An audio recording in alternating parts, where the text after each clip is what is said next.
وعلمناه من لدنا علما. وقال الله تبارك وتعالى إن المنافقين في الدرك الأسفل. آمنت بالله ورسوله وصدق الله مولانا العظيم. بزرگ دوستوں اور عزیزوں، اس سے قبل کہ چند باتیں سنجیدگی کے ساتھ آپ تک پہنچائی جائیں اور امید کی جائے کہ ہم سب کا کہنا اور سننا آج یقیناً اللہ رب العزت اپنے فضل سے قبول فرمائے گا، آئیے ہم سب مل کر ایک بار درود پاک کا ہدیہ پیش کرنے کی سعادت اور دولت حاصل کریں. اللهم صل على سيدنا ومولانا محمد وعلى آل سيدنا ومولانا محمد بعدد كل ذرة ألف مرة وبارك وسلم. جیسا کہ آپ دیکھ رہے ہیں میری آواز اس لائق نہیں ہے کہ پورے تھوڑے بیان کے ساتھ آپ سے ہم کلام ہو سکوں، اور برابر بولنے والے کو بولنے سے الرجی بھی ہو جاتی ہے. تو جب کبھی اسے خاموش رہنے کا موقع ملتا ہے تو وہ آرام کا موقع ہوتا ہے، نہیں بولنا چاہتا. اسی لیے جب کبھی فرصت کے دن ہوتے ہیں تو جی چاہتا ہے کہ کچھ نہ. آج کا مجمع، آج کا جلسہ، آج کی دعوت سب کچھ غیر معمولی ہے. یا تو کوئی جلسہ تب ہوتا ہے جب کسی تاریخی عظمت سے اس کا رشتہ ہوتا ہے. ولادت کا جلسہ، 11ویں شریف کا جلسہ، عرس کا جلسہ، معراج پاک کا جلسہ، یہ سارے جلسے ایسے ہیں جس کا تعلق کسی تاریخ سے ہے، کسی عظمت سے ہے، کسی پڑھائی سے ہے، کسی بزرگی سے شریک ہوتے ہیں. ہمارے دوسرے جلسے وہ ہوتے ہیں جن کا کوئی موقع سماج میں پیدا ہو جاتا ہے. ولادت ہوئی، خوشی حاصل ہوئی، مراد پوری ہوئی، تمنا بھر آئی، میلاد ہوا، جلسہ ہوا، یا پھر کوئی غم لاحق ہو گیا، پریشانی ظاہر ہو گئی، مصیبت آ گئی، تو ایسے موقع پر بھی محبت کرنے والا اسی کے قدموں میں پناہ لیتا ہے جس سے وہ محبت کرتا ہے. اسی لیے ایسے موقع پر بھی میلاد کے جلسے، ایسے جلسے ہوتے ہیں. اور آدمی اس لیے شریک ہوتا ہے کہ دین بھی بن جائے گا، دنیا بھی بن جائے گا، اللہ بھی راضی ہوگا، سماج بھی راضی ہوگا. ہم جب بھی کہیں جاتے ہیں تو وہی مقصد ہوتا ہے کہ بھائی آج دین کا بھی کچھ فائدہ ہو جائے گا اور دنیا کا بھی فائدہ ہو جائے گا. اس لیے کہ جس کے یہاں جا رہے ہیں وہ خوش ہو جائے گا کہ میرے غم یا خوشی میں یہ شریک ہوا، میری سماجی ذمہ داری. میں سمجھتا ہوں آج دونوں میں سے کوئی موقع نہیں. اس لیے آج جو آیا، چاہے اوپر بٹھایا گیا ہو یا نیچے رکھا گیا ہو، وہ سب اللہ اور اللہ کے رسول کے واسطے آیا. کسی کو خوش کرنا مطلوب نہیں، کسی کی رضا مطلوب نہیں، سوائے اس کی رضا. نہ کوئی دعوت نامہ، نہ کوئی نذرانہ، نہ کوئی کسی سے خوش ہونے والا. سب اپنے آپ میں خوش ہے کہ پروردگار نے آج مجھ کو اپنی رضا کے لیے یہاں بلا دیا. شاید پٹنے کی تاریخ میں، سٹی کی تاریخ میں اس جلسے کو ہمیشہ یاد رکھا جائے گا، اس لیے کہ یہ جلسہ مخلصین کا جلسہ ہے. خلوص کے ساتھ لوگ آئے ہیں. جو جہاں نظر آ رہا ہے وہ پورا خلوص ہے. آج اس کی روٹین بھی طے نہیں، آدمی روٹین طے کرتا ہے. کوئی فلاں کا میلاد ہے، سویرے سو رہو، سویرے اٹھنا ہے، گاڑی والا ہے، گھوڑے والا ہے، مزدوری والا ہے، سب اپنے پروگرام کو ترتیب دیتا ہے. بھائی رات کو جاگیں گے تو کل اتوار ہے، سو رہیں گے، آرام کریں گے، تو ترتیب کا طریقہ ہے. آج جو آیا ہے وہ سارے پروگرام کو کل عدم کر کے آیا ہے. سب ایک طرف، سب کنارے کرو، کھانا پاک میں کھائی، چلو وہاں ہو کے آتے ہیں. مطلب کہ آج کی حاضری صرف اور صرف اللہ واسطے. جو جہاں ہے وہ وہیں سے اللہ واسطے کھڑا جو بیٹھا ہے. کسی وقت طبیعت چاہتی ہے تو ان کا شکرانہ بھی ادا کریں جنہوں نے غلط فہمی میں وہ کر دیا کہ کرنا نہیں چاہتے. ایسا جلسہ بھلا ہوتا کبھی ہوا تھا؟ مجھے تو نہیں یاد. برابر آپ شہادت کے جلسے کرتے ہو, میلاد پاک کے جلسے کرتے ہو اور کرتے رہو گے, ہے نا. کوئی ہزار چاہے کہ ان جلسوں کو لوٹ لے, ختم کر دے, وہ لٹا جاتا ہے, وہ ختم ہو جاتا ہے.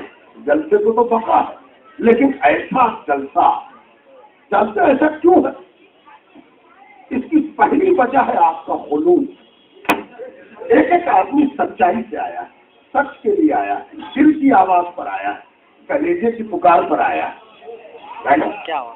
بلکہ میں تو یہ کہوں گا کہ یہ خلوص, یہ دل کی پکار, یہ کلیجے کی آواز بھی بغیر فضل الہی کے نہیں پیدا ہوتا.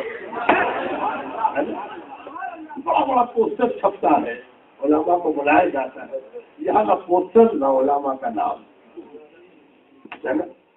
مجھے یاد آتا ہے کہ اللہ بھلا کرے, مولانا صاحب کا الجامعۃ الرضویہ کے ذمہ دار, ایک بار انہوں نے کہا کہ آپ آتے, مجھے یاد نہیں ہے کہ میں نے کچھ تعامل کیا, میں نے جو جواب دیا ان کو اس میں بھی میرا دخل نہیں تھا کہ میں آؤں.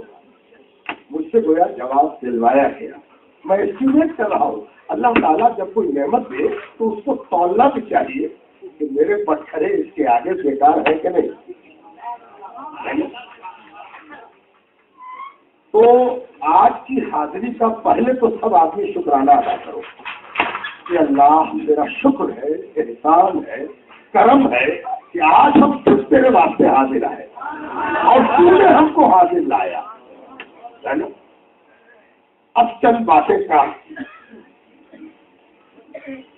آج کا جو عالمی تناظر ہے, عالمی پیمانہ ہے, عالمی سینیریو ہے, اس سینیریو میں ساری دنیا اس بات کے لیے چلا رہی ہے کہ مسلمانوں کو ایک ہونا چاہیے, ہے نا. آپ کو سنتے ہیں, پڑھتے رہتے ہیں تو جانتے ہیں مسلمانوں کو ایک ہونا چاہیے.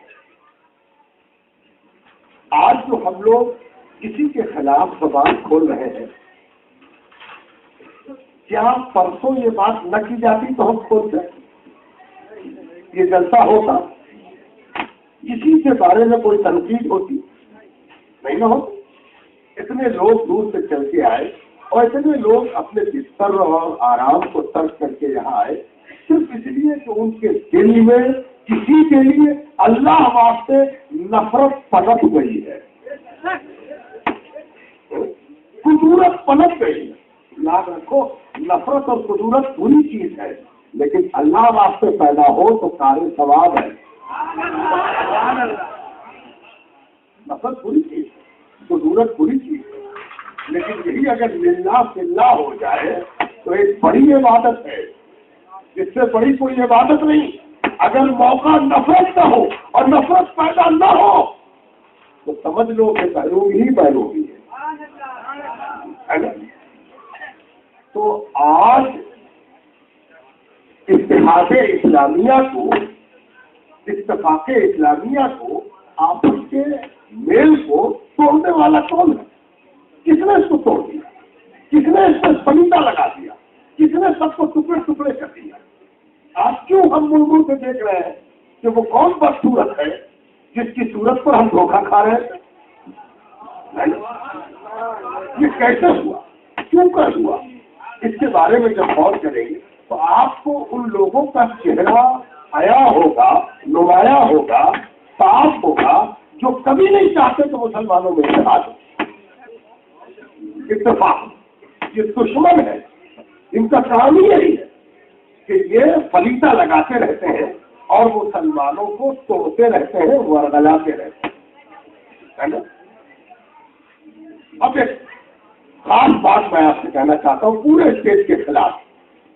گھبرا جائیں وہ لوگ اسٹیج کے خلاف. اسٹیج سے کئی بار آپ سے کہا گیا کہ مناظرہ مناظرہ مناظرہ, ہے نا.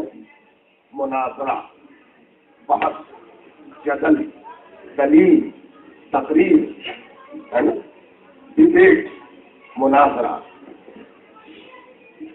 میرے خیال میں ایسے موقع پر، اس موقع کے سلسلے میں ہم مناظرے کی بات کر رہے ہیں، سنت صحابہ کو تلوار بیان سے نکالنا ہے، مناظرہ کوئی چیز ہی نہیں۔ آپ نے کئی واقعہ ابھی سن لیا جس میں صحابہ نے تلوار نکالی، کہاں سے مناظرہ کر لو، اور مناظرہ کرتے ہیں، رسول انصاف کرتے ہیں کہ نہیں کرتے ہیں، اور اس پر مناظرہ ہو جائے، تم دلیل لاؤ کہ رسول انصاف نہیں کرتے اور میں دلیل لاتا ہوں کہ رسول انصاف کرتے ہیں، نہیں یہ سب کا تلوار حاضر ہے، اس کی گردن بدن سے الگ کر دیں گے جو رسول کو انصاف کے حوالے سے کچھ کہنا چاہتا ہے۔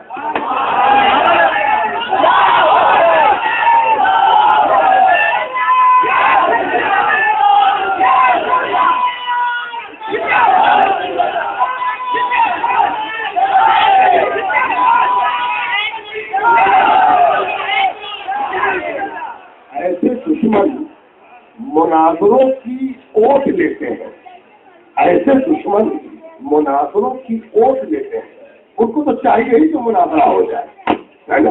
اور جب مناظرہ ہوگا تو بھاگے یا کہیں دور جا کے کہیں کہ ہم ہی جیت گئے، ہے نا؟ اور مناظرہ ایسا ہوا کہ عام پبلک کچھ نہ سمجھ سکی کہ کیا ہوا، ہے نا؟ تو مناظرہ وہ پناہ گاہ ہے جس میں وہ چھپتے آئے ہیں اور چھپنا چاہتے ہیں، نہیں مناظرہ کیا چیز ہوتی ہے؟ مناظرہ ہماری فطرت نہیں ہے۔ ہم اپنے محلے میں، ہم اپنے علاقے میں اور ہم اپنے حدود میں کوئی ایسی بات سننا نہیں چاہتے ہیں کہ جس کا رشتہ لامحالہ جانے یا انجانے سرکار دو عالم تو سرکار دو عالم ہے، کسی اللہ کے ولی کی گستاخی سے بھی چھو جاتا ہو۔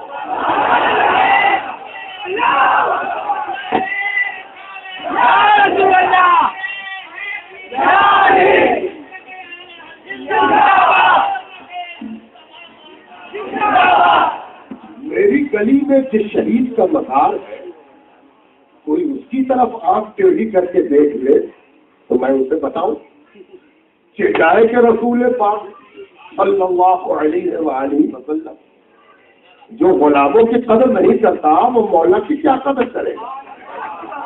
حضرت بلال کے لیے منہ ٹیڑھا کرے اور رسول کا کلمہ پڑھے، یہ ممکن ہے؟ کسی کو رسول کی غلامی میں پختہ دیکھنا ہے تو اس کا رخ حضرت بلال سے دیکھو کہ وہ حضرت بلال سے تعلق کیسا رکھتا ہے۔ مارا کہ ہفت لاف غلامی مصطفیٰ موسم گئے غلام بلال محمد، ہے نا؟ اسی لیے مناظرے کا تو کوئی سوال ہی نہیں، مناظرے کا مطلب تم پارٹی بنا لیا، تم کو پارٹی